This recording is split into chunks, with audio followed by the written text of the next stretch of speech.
Selamat datang di Epic Insights.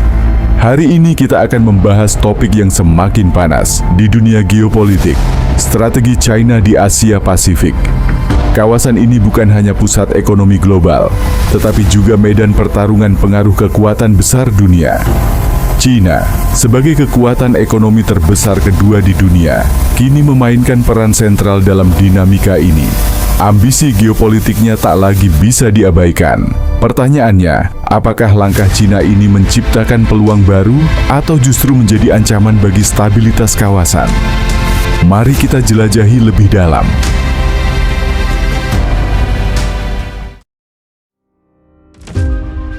Asia Pasifik kini menjadi arena pertarungan geopolitik yang semakin memanas. Kawasan ini bukan hanya menjadi pusat ekonomi global, tetapi juga medan perebutan pengaruh di antara kekuatan besar dunia.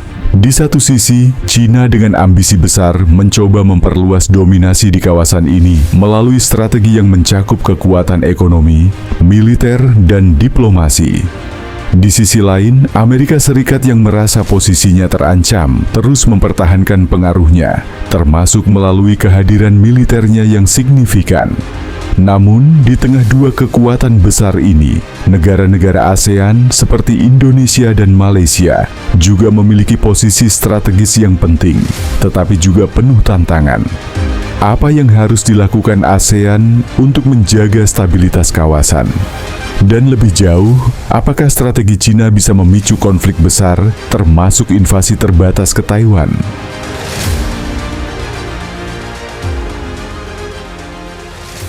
China memiliki 3 pilar utama dalam strateginya untuk mendominasi Asia Pasifik. Pertama adalah kekuatan ekonominya yang terus berkembang pesat. Melalui proyek besar seperti Belt and Road Initiative (BRI), China berhasil memperluas pengaruhnya dengan membangun infrastruktur penting di berbagai negara. Proyek ini memberikan manfaat ekonomi bagi banyak negara, tetapi di sisi lain meningkatkan ketergantungan pada Beijing. Kedua, militerisasi kawasan Laut Cina Selatan adalah bukti nyata bagaimana China menggunakan kekuatan militernya untuk memperkuat klaim teritorial.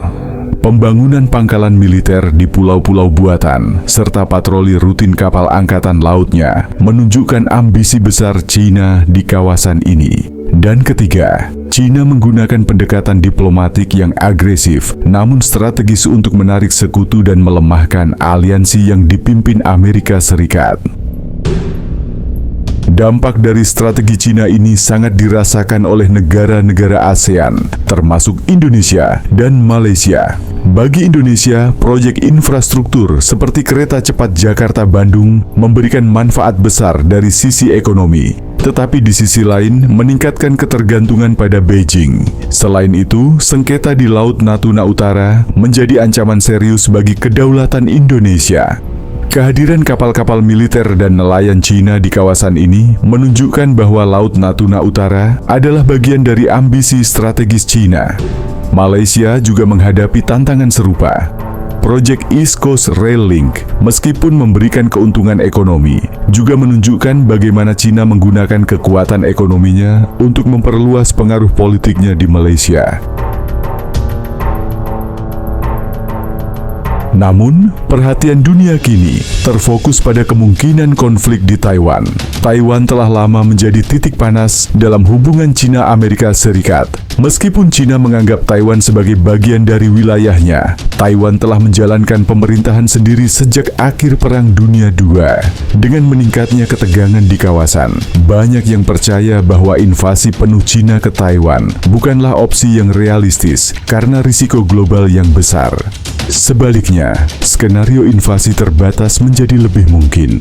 Invasi ini bisa berupa pengambil alihan pulau-pulau kecil yang berada di bawah kendali Taiwan, blokade ekonomi untuk melemahkan Taiwan secara perlahan, atau bahkan operasi militer terbatas untuk mengirim pesan bahwa China tidak akan mundur dari klaimnya.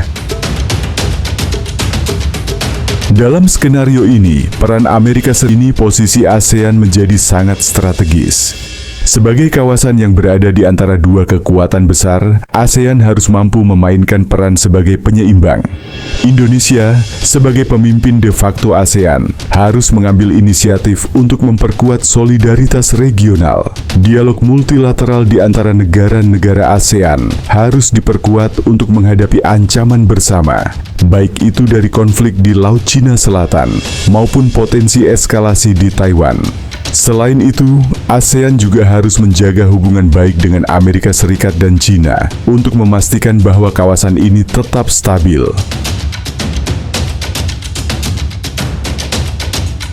Namun, tantangan besar bagi ASEAN adalah bagaimana menjaga solidaritas di tengah kepentingan nasional yang berbeda-beda. Beberapa negara ASEAN, seperti Kamboja dan Laos, memiliki hubungan yang sangat dekat dengan China, sementara negara seperti Filipina dan Vietnam lebih cenderung mendekati Amerika Serikat. Perbedaan ini seringkali menjadi penghalang bagi ASEAN untuk mengambil keputusan yang tegas dalam isu-isu geopolitik. Pada akhirnya, strategi geopolitik Tiongkok di Asia Pasifik adalah tantangan besar yang memerlukan respons kolektif dari negara-negara di kawasan. Negara-negara ASEAN, termasuk Indonesia dan Malaysia, harus bersatu untuk menjaga kepentingan mereka sendiri di tengah persaingan antara Tiongkok dan Amerika Serikat. Sementara itu, ancaman invasi terbatas ke Taiwan menunjukkan bahwa kawasan ini masih jauh dari stabilitas. Pertanyaannya sekarang adalah, apakah negara-negara ASEAN dapat bertahan dan menjaga keamanan mereka di tengah arus besar geopolitik ini? Situasi geopolitik yang berkembang di Asia Pasifik membawa dampak besar, terutama bagi negara-negara seperti Indonesia dan Malaysia. Mari kita berdiskusi dan mencari solusi terbaik untuk menghadapi tantangan ini. Setiap pendapat sangat berharga, karena bersama-sama kita bisa menguraikan langkah-langkah yang membawa kebaikan bagi semua. Suarakan pandangan Anda di kolom komentar untuk masa depan yang lebih stabil dan harmonis. Terima kasih telah menonton. Sampai jumpa.